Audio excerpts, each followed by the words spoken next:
আজকের ভিডিওতে আমরা মঙ্গোলিয়া এক্সপ্লোর করব। মঙ্গোলিয়া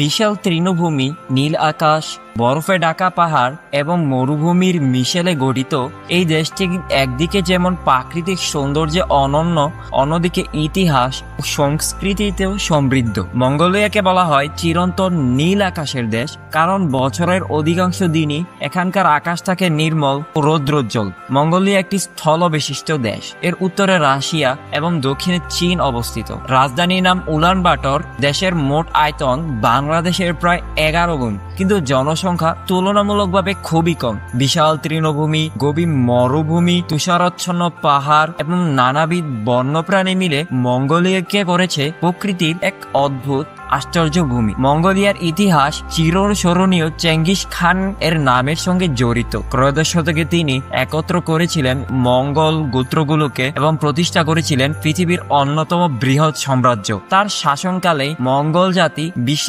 ইতিহাসে এক অমর অধ্যায় সৃষ্টি করে। বর্তমানে মঙ্গোলিয়ার মানুষ তাদের ঐতিহ্য, সংস্কৃতি ও ভাষা গর্বের সঙ্গে ধরে রেখেছে। মঙ্গোলিয়ার অধিকাংশ মানুষ এখনো যাযাবর জীবনযাপন করে। তারা গের নামের চলমান তাঁবুতে বসবাস করে এবং গরু, ঘোড়া, ওট, ভেড়া ইত্যাদি পশু পালন করে জীবিকা নির্বাহ করে। তাদের সবচেয়ে জনপ্রিয় উৎসব হলো নাদাম, যেখানে ঘোড়দৌড়, কুস্তি, তীরন্দাজি প্রতিযোগিতা অনুষ্ঠিত হয়। এই উৎসব তাদের ইতিহাস, গৌরব ও ঐতিহ্যের প্রতীক। মঙ্গোলিয়ার প্রধান ধর্ম হলো বৌদ্ধ ধর্ম, তবে ইসলাম ও খ্রিস্টান ধর্মাবলম্বীর সংখ্যাও কিছু রয়েছে। সব মিলিয়ে মঙ্গোলিয়া এমন একটি দেশ যেখানে প্রকৃতি, ইতিহাস পাশাপাশি দাঁড়িয়ে আছে। কেমন লাগলো আজকের ভিডিও? পরবর্তী নতুন কোনো ভিডিওতে নতুন কোনো দেশ সম্পর্কে আমরা জানবো। ততক্ষণ পর্যন্ত ভালো থাকুন, সুস্থ থাকুন। আল্লাহ হাফেজ।